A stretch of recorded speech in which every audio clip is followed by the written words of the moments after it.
Hello Laziali all over the world, welcome to another episode of Lazio Lounge. I'm Vittorio Campanile, with me, unfortunately, Alistair McKenzie. Alistair, big surprise. Lazio coming back from Milan with a defeat. Never happened, right? Against Milan. Yeah, it's not exactly an unusual situation. I don't know. I said I had reason to be optimistic when we were looking ahead to this game, and I don't feel like it was a completely one-sided match. Um, but then again, 2-0 defeat. I don't think we can have too many complaints by the end of it because they stepped things up in the second half in a way that Lazio didn't. So yeah, I mean, well, it's been a difficult start to the season, but the table, which I guess in the first few games you don't really look at, I think people are now starting to look at a bit and go, "Wow, we're going to have a lot of catching up to do here." Yes, I mean, for those who haven't seen the table, 7 points in 7 games. That's not very good. But again, this is a number. You have to put it on context. We played away games against Milan, Juventus, and Napoli. I mean, that's not an easy fixture, right? That's a very hard schedule.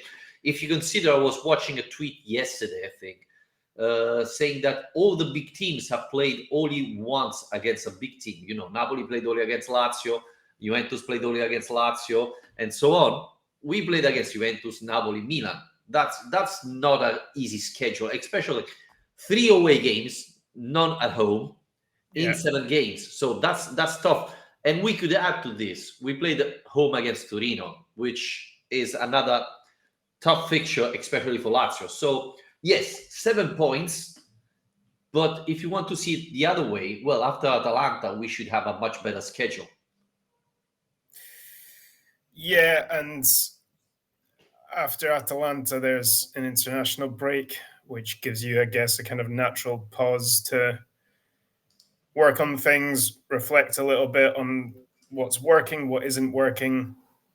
I think that the schedule, as you mentioned, has been pretty brutal. It's something Sarri pointed out after the game was, you know, that he can't remember ever having a start to the season quite like this. And the problem is that, these are exactly the kind of games, these head-to-heads that might well make the difference come the end of the season if Lazio can recover and find themselves fighting for European spots. Since they changed the rule to make head-to-head the tiebreaker, I think these matches have become more important than ever. But I guess the more pressing question now is that still a realistic objective? What is the objective? We all think top four. It's what we all want. It's the holy grail for Lazio, the idea of reaching the Champions League 2 years in a row, which is just something that doesn't ever happen. But there's a slow start and a slow start. I think what we want to see is progression and get a feeling that things are developing in the right direction. I think if we're really optimistic, you say there's been a bit of that, but it still doesn't feel entirely convincing. What did you make of this performance? Did you feel like you saw a bit of progression? I mean, you were quite upbeat despite the defeat against Juventus. Are you still quite upbeat despite losing this one? Well, the biggest difference compared to the past is that at least we played a half, right? Usually against Milan, we go immediately down and we lose badly. At least this Saturday, we played, I would say, the first 45 minutes, Lazio played better than Milan. Then in the second half, Milan came and play better. They push hard, and Lazio didn't find a solution to that. We were, I think, scared in the second half. We couldn't counterattack. We couldn't keep the ball. And you can see that a goal for AC Milan was coming. But in the first half, I thought we played better. The chance Felipe Anderson had was huge. And I think one of the talking points is against AC Milan, against Napoli, against Milan, especially in a away game, you cannot miss those chances because they're not coming back, right? If you are one against the goalkeeper, you have to score, or the goalkeeper has to make an unbelievable save. Instead, Felipe Anderson sent it directly out. And, the game would have changed. Definitely would have changed if Lazio goes ahead. So I think this is what is missing. If you go back and watch Napoli-Lazio, we had 2 shots on target, 2 goals. Meret didn't make a single save. We created other chances, but we had 2 shots on goal, 2 goals. This is the biggest difference. In big teams, you cannot miss those, right? Yeah, I mean, this was a big kind of debate around last season, wasn't it? Is that, the kind of XG charts that would be going up and being circulated showed that Lazio were massively outperforming their XG, which is to say that they were being far more clinical than other teams. But I guess the counterpoint to that, you can see that as a positive or a negative, because you can see that as being brilliantly composed in front of a goal, or you can see that as not being sustainable because it's unrealistic to maintain that level of sharpness. So do you think that's what we're seeing? Is this actually a similar thing to last season, but last season those chances are going in, this season they're not? And I guess at the other end, there are more mistakes being made. I think the problem is last time we created chances. This year we don't. I mean, do you remember a save from Magnan on Saturday? No. Same thing, against Juventus. I don't remember Szczesny making. Yeah, he made 2 after the first goal they scored, right? On Kamada, etc. That was it. I mean, you have to shot on target much more than Lazio's doing. And this is the issue. So, and the fact, Alistair, is, as we're talking about this, a lot of our listeners were complaining about Ciro Immobile. Against AC Milan, Castellanos started. And I thought he played well, but again, not a lot of shots on targets, right? Right. I want to throw quite a very good but quite difficult question at you that we got. We got a few questions this week. But Alexander Pearson wrote, it was quite a long one, so I'll kind of shorten it a little bit. But it's essentially about Sarri ball and the idea of Sarri's methods of football. And Alexander kind of suggests that it's becoming outdated and the Lazio might have outgrown Sarri in the last 2 or more years. He says, I feel we're losing games over his lack of innovation. He's a great coach with many great but outdated ideas, and he's held back by Lotito not doing what he's told. But I've never been happy with his football. So do you like his football and his approach?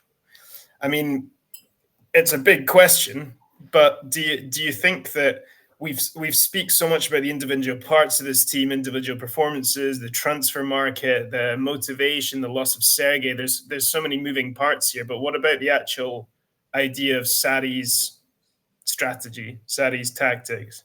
Does that come into this? I don't think so. I mean, last year we finished second. Could you be outdated in 3 months? I can understand the lack of flexibility is certainly something that annoys people, isn't it? It's always 4-3-3, and you can always pick the team more or less. And I can understand this, but hold on a minute. Our former manager, he wasn't Mr. Variety, right? He wasn't switching from 3-5-2 to 4-4-2. I mean, we've been 5 years playing 3-5-2 and nobody complained, and now suddenly 4-3-3. It's nobody complained. Well, all our podcast was for 3 years was people complaining about that. I mean, we can see that a lot of managers and let's say something. Football these days, it's much more fluid than we talk about.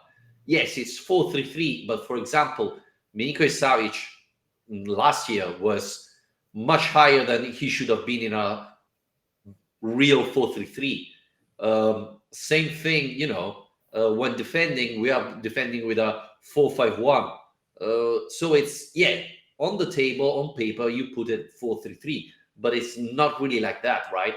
So I think, obviously, the biggest difference is Sarri wants to play with a 4-man defense. That's it. Inzaghi wanted a 3, Sarri wants a 4. Apart from that, I think the position are changing much more. Luis Alberto is playing much higher this year. Last year was Milinkovic. Felipe Anderson is moving more central, and so on. So I don't think it's the 4-3-3 the problem. And I think the biggest issue is that compared to the other managers, when defending, were more controlling the position of the other players. Sarri is more controlling the ball position. Depending on where the ball is, you have to be in that spot. While with Inzaghi is depending on where your man is, you have to be in that spot. So I think this is more hard to learn and takes a little bit more time, and that's why the newcomers need time to adapt. But I don't think he's updated. Absolutely. Yeah. I do agree. I don't think that you could say his methods are outdated based on what we've seen, because I think we have seen him change. Yeah, this isn't a team that is playing the same style that Napoli played when he was last in Serie A. I don't think he is so determined to stand by the same methods he's always used that he never changes. Okay, the formation might never change, but the way the team plays does. I mean, I do feel like there's just a lot of confusion around the team so far this season, and a lot of that is down to the midfield for me. It changed again this time. I think he's selected a different midfield three in every game this season in Serie A, if I'm not wrong. And we're still looking for the magic three that kind of provides some balance in terms of giving stability and protection to a defense that's struggling, but offering a bit more of that creativity and having people who can provide a threat and provide a presence, to be honest, in the final third, because that's not been happening enough. So I think that's the key to all of this. And it's something that Sarri has struggled with so far is working out what the best combination is and how to deal with the rotation as well. You know what? I don't expect this year to have the magic three. I think he's going to rotate a lot depending on the opponent, what type of game he wants to play, fatigue, injury, etc. So the biggest difference will be that it's not going to be Cataldi, Milinkovic Savic, Luis Alberto. It's going to change depending on the game. And obviously, this proved that Lazio has a better depth than in the past. But at the same time, this means that it's not only Kamada who has to learn everything. It's Kamada, Guendouzi, Rovella, all the new signing has to be on top of everything. And it's not easy. So I'm talking to all our listeners. Don't think that when Sarri is gonna fix it, it's gonna be, I don't know, Guendouzi, Luis Alberto, Rovella every game. It's gonna rotate. And so, things are gonna change. I thought the idea of playing Vecino against Torino was perfect. I thought the idea of playing Guendouzi was good, but I don't know, Alastair. He played so well against Napoli that everybody was, wow, Guendouzi is really great. And then after that, his performance wasn't very good even against Milan. I didn't thought he had a great game, honestly. I don't know if it's, he came in against Napoli in a different situation. I think, tactics were gone. Napoli was trying to attack, and he considered a lot of space, so Guendouzi would be free to roam wherever he wanted. While at the beginning of the game, you have to be more careful, more conscious of where you need to be and where you have to go. And that's where Guendouzi has been struggling, right? Yeah, and I think that's kind of representative of the midfield as a whole. I agree with you that I'm not sure we will get, or that we necessarily want, the same absolutely nailed on starting three. But I think what we do want and are still searching for is an idea of how all these guys connect together, and for those players to look more connected and like they have a better understanding when they're playing together. Just to I just feel like so many of the goals conceded, for example, this season have been from that those kind of problems and spaces opening up in the pitch. I mean, even against Milan, you look at Pulisic's goal at the start. I mean, we've seen quite a few goals like that this season, where there's just been a big gap between where the defensive line is and where the midfielders are. In that case, I think you can look at Luis Alberto and say, well, you can make more of an effort. If you look at the goal back, he's looking at Pulisic. He can see him coming in. He can see that Hysaj is taken looking after Giroud. Romagnoli's there to try and cut out the cross, and Pulisic just drifts into this enormous space. And look, I mean, I'm not saying the result is Alberto's fault or anything like that, but it's just one example, I think, of many so far this season that goes to show that there isn't really that kind of understanding between the midfield and defense to know how to feel like you're denying the opposition space. And that's perhaps one of the more concerning parts, is I think so much of Sarri's methods and Sarri's style is about dominating the space on the pitch and controlling where you're playing the game. And that's something that's still lacking a lot. You know, Alistair, which is the team in Serie A who have conceded more shots so far? Frosinone. Yeah, and you know the second one? Is it actually? Say again? Did I actually get that right? Yep. Oh, come on. Lazio. Empoli. Ah. And you know who's the third one? Well, now I feel like I have to say Lazio. 80 shots against us in 7 games. This means more than 10 a game. It's a lot. Yeah. Imagine that. Napoli conceded only 39 shots. Roma 41. Lazio 80. More than double of shots that Napoli allowed. This is a lot. Yes, we played against Milan, Juventus, and Napoli away, but 80 shots. And expected goals against Lazio is 7.4, and we conceded 10 goals. So 3 of that goals were our mistake. Well, yeah, I was going to mention that as well. It's kind of like the chances thing in reverse, isn't it? It's not sustainable to concede that many shots per game, and especially when you're a team that seemingly has a bit of a mental block about coming back from behind to win games. Never really happens. I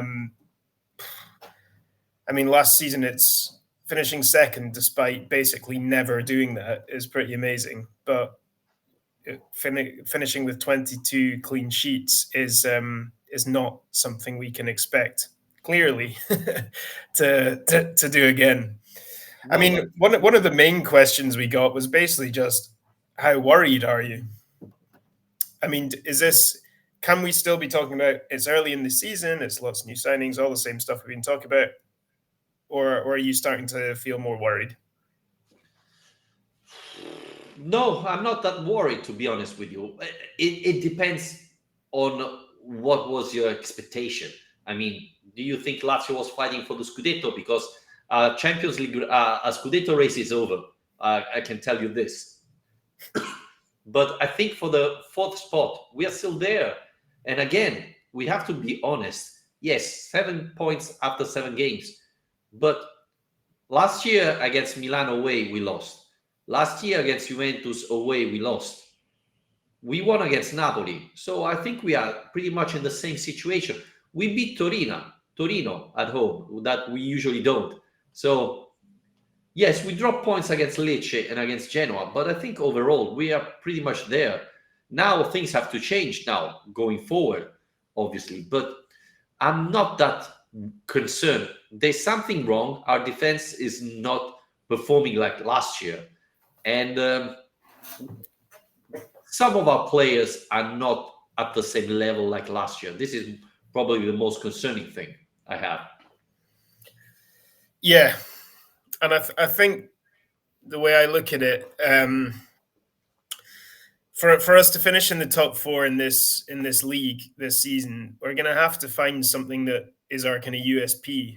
And that's lacking at the moment. You know, it used to be that we had the most reliable goal scorer in the league. Then it became that we had this incredible defensive unit. But if you look around, you look at the Milan game. Rafa Leao is a USP for Milan because he can just win games on his own. Osimhen is the same for Napoli. Juventus, even they don't have a particularly good team, but they're not playing in Europe this year, which is kind of a USP in itself when we're talking about a top four Well, race. they, Inter they have by have far the Vlahovic. biggest squad depth. They have Vlahovic and Chiesa. I mean, Yeah, but I mean, as in like there's something that's kind of giving a lot of teams an edge, and I just don't feel like we have one thing that's giving us an edge yet. Luis Alberto started the season very well, but I wouldn't go as far as to say he's the one thing that can carry Lazio to a top four place, because we can't have him playing every match, and we can't rely on him making the difference to that extent, I don't think. I think, and I did a video this morning on my YouTube channel, the difference maker for us is Felipe Anderson. When he's on, we can score. Think about the magic he made against Napoli away. 2 goals are all thanks to Felipe Anderson. Even against Torino, the first goal, he had intuition to pass the ball to Lazzari, who made the assist to Vecino. The second goal, again, it's a great assist from Felipe Anderson. When he's off, like he was against AC Milan, we don't score. Same thing, in all the other games. This season so far, Felipe Anderson have been more off than on. And the other funny thing is that he's a top assist, three assists so far, and I think he's number 1 in the league. The other one who can create chances is Zaccagni. But the funny thing, Alastair, is that Zaccagni creates chances for himself, not for the team. He hasn't provided an assist so far. And every time he dribbles past his man, he's going to shoot. You know it already. And so far, he hasn't been very accurate. So I think those 2 players are our difference maker. I still hope Isaacsen can step up and be a third option. And Pedro, maybe if he recovers a little bit, he's been unlucky on Saturday, to be honest. But, I think without Sergej Milinkovic-Savic, we lost an option waiting to Kamada to step up. But I think at the moment, our wingers are our best. Are the one who can spark and make a difference, right? Create that goal chance. Yeah, and I do think we've seen more, a bit more fluidity starting to happen in the last couple of games in that final third. It's still not good enough. You were saying, when did the keeper make a save? I don't think they really did. But just in terms of movement and feeling like, there's a bit more connectivity happening in that area of the pitch. I feel like Isaacsen as well, the last couple of games off the bench, is starting to work out how to get into a game a bit better. I do. That is the one thing when talking about how worried we are.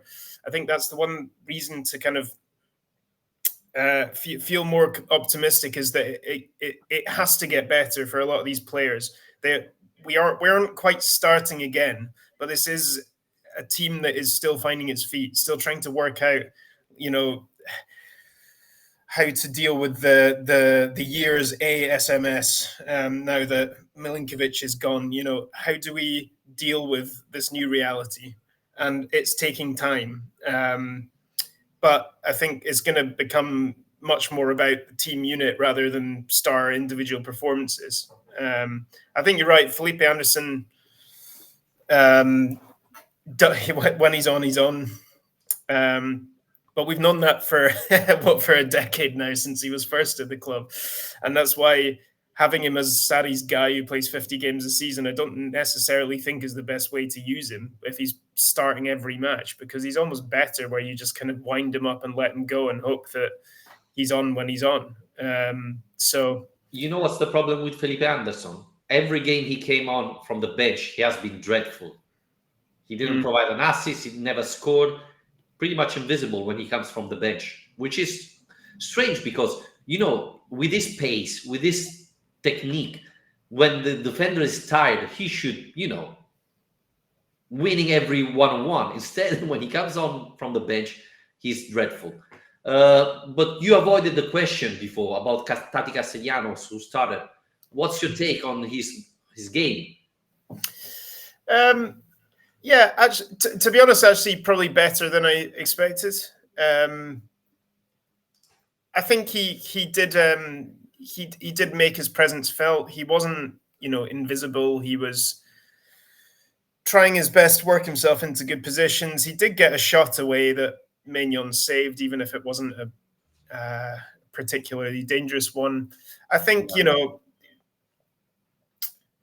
it wasn't a performance that's going to blow us away, that's going to make us feel like we were laughing about last week. This guy isn't, the second coming. He isn't going to change everything for Lazio once he gets a start. But I do think he needs these matches. And look, starting against Milan and San Siro is not exactly the easiest place to begin. So I thought he was okay. I thought very positive in the first half, pretty much disappeared in the second one.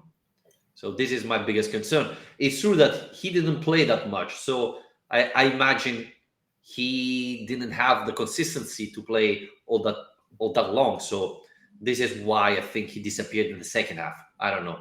But yeah, interesting, promising. As I was thinking, he is a good option. Moving forward, Celtic Lazio. Would you start Tati Castellanos? Well, Sarri mentioned that Immobile's got he had some sort of injury, so I guess it depends where he stands with that. I think this is a huge game for the Champions League campaign, especially after both teams failed to win their openers. For Celtic, this is a massive game. They lost to Feyenoord in their first one. They had 2 players sent off. And for them, especially, I think we've said before, all the home games in this group, I think, are going to be big. But I think especially for Celtic, home advantage does make a big difference. And they've found their feet a lot recently. It's an interesting match. But I think the Lazio, there's 2 more games before the international break. I think we have to go with our strongest side here. And for me, that means Ciro starting if he's fully fit. So Ciro, Felipe, Zaccagni on front. Yeah, I think so. Do you think Lazio can play with Kamada and Luis Alberto against Celtic, or you need physicality, someone more powerful? No, yeah, absolutely. I mean, I think this is perhaps a misconception that people might make about Celtic because they're from Scotland. And everyone assumes that Scottish teams are massive physical bruisers. Celtic aren't like that. They also play 4-3-3. They have a midfield 3 that is very slight, not physical, and good on the ball. That's kind of what they do.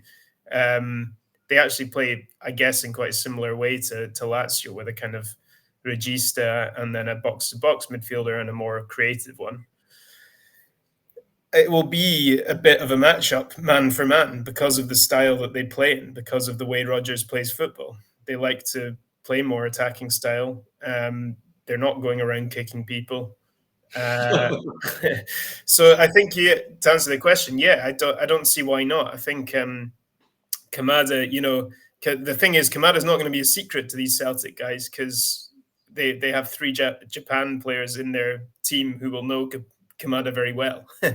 So it could be quite an interesting matchup there. But I don't see why not. Yeah, I think Kamada and Alberto could play together in this game. I think the biggest concern for us is the atmosphere, how Lazio will react to sold-out game, I think, and incredible atmosphere there in Glasgow. But, I mean, we have to win this game, right, Alistair? Because after the draw at home against Atletico, 3 points will be massive. One, because pretty much if Celtic lose, they're out. They lost already against Feyenoord away. So they will be at 0 points after 2 games. That's difficult to come back from that. It's true that they are looking more for the 3rd place rather than finishing the top 2. But still, 0 points after 2 games, it's very hard for them to recover. I don't think they are. I think they look at this group and feel as confident as Lazio do to get through it. I think, like we said, when the draw was made, all these teams will look at this group and think that, because there's not a huge amount between them all. And why not? I mean, look, the Europa League games weren't that long ago, when Celtic beat Lazio home and away. I was there. Lazio's away record in Europe is absolutely horrendous. But to be honest, Celtic's record in the Champions League generally is absolutely horrendous recent years. There's a lot of pressure on Brendan Rodgers here because it was kind of the thing. His first spell when he was Celtic manager was hugely successful domestically, but in Europe, Celtic fell apart. And so there is pressure on him to kind of prove that he knows how to manage in the Champions League, to prove that he knows how to turn a domestically dominant team into one that can do well on that stage. And I think they're especially keen to do that, having seen, Rangers get to a Europa League final very recently and prove that it's not just the standard of Scottish football, because Rangers have been second best in Scotland for quite a while and still managed to do much better in Europe than Celtic have for a long time. So, yeah, okay, the atmosphere is a part of it. I don't think we want to go in just with the same old tropes and stereotypes around Scottish football. I think it's worth actually analysing what this team is like a little bit. Wow, you're taking it personally, right? No, but I think it's the easy thing to say about Celtic for obvious reasons. And look, the reason I think that people do go to that naturally is because they've underperformed so badly in the Champions League. So it is about the only thing left to say about them at a certain point. I can see a pint of beer behind you, and I know you have the kilt, so But yeah, I mean, look, it's I think it's an interesting one. They're coming into this on a high because they had this crazy game at the weekend where they were playing Motherwell and they scored in stoppage time and went crazy like they won the game. Then Motherwell equalised, I think, in the 95th minute, and everyone went crazy and pitch invaded to celebrate. And then in the 98th minute, Celtic scored again to win the game. So they won 2-1, but all the goals were after 90 minutes. But that's been kind of read as this big testament to their character and their attitude and so on. And it means that they're coming into this on far more of a high than they would have done if they'd just beaten Motherwell normally, which they'd be expected to do usually. And yeah, they struggled a bit at the start of the season. It's not that different a story to Lazio with a lot of new signings coming in, but obviously a new manager coming in as well in their case. And it took them a while to get going. They were knocked out of the League Cup by Kilmarnock. They dropped points against the worst team in the league, which isn't Ross County, it's St Johnstone. Not yet, I would say. Seeing the table. Oh, man. Hey, Ross County have as many points this season as Lazio do. So, yeah, what does that tell you? Anyway, so my point is, I think they've found their feet a bit more now, and they're feeling confident. They're feeling like they've got over the early season blip, and so yeah, there will be a big atmosphere on the back of that. Do you think that having Brendan Rodgers as a manager is an advantage for Lazio because he will play a very offensive mind type of football, and Lazio with Zaccagni and Felipe Anderson could take advantage of the space that Celtic will concede? Or do you expect a different type of Celtic because they're playing against Lazio, a more defensive mind team? Potentially, I think the tactical matchup will be quite interesting because I think naturally I would think that, Lazio actually can often play better when they have the opportunity to attack that space, when the opposition is going to come at them more. But that is exactly the criticism I was talking about has been aimed at Rodgers before, of being too naive in Europe, being a bit too gung-ho in Europe and not being able to adapt that style as much as he needs to in Europe. So it'll be interesting to see how Celtic do approach this game. I can kind of imagine both teams sitting there kind of waiting for the other one to make a move a little bit. I think they're both going to be hoping to play a more reactive game probably.